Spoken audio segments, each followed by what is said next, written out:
آقا دمتون گرم، خیلی باهاتون حال میکنم.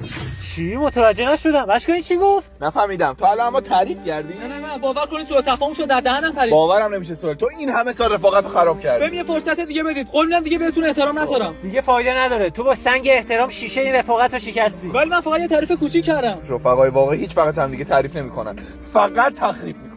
اینجا دیگه پایان رفاقت ماه. من این همه سال بهتون توهین کردم، مسخره‌تون کردم. حق من نیست بخاطر یه احترام منو حذف کنید. بعضی احتراما یک بارش هم زیاده.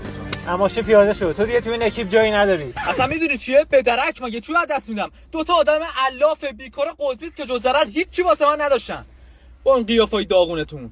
اون برگشته. خوش برگشتی به سر. ازتون متنفرم. آره همین میخوای. حالا که سوال برگشته برو کم خرید کن بریم خونه ما جشن بگیریم. از کجا؟ از هایپر فامیلی بگیر. الان هر هفته 5 تا شمش طلا و 50 تا لوازم خونگی میدن. تا هر چی بیشتر خرید کنی بیشتر هم تخفیف میگیری. یعنی امشب بعد قیافه نسل شما دوتا رو ببینم. سگ خورد دیگه. امشب همه مهمون منی. ای خیلی با مرامی.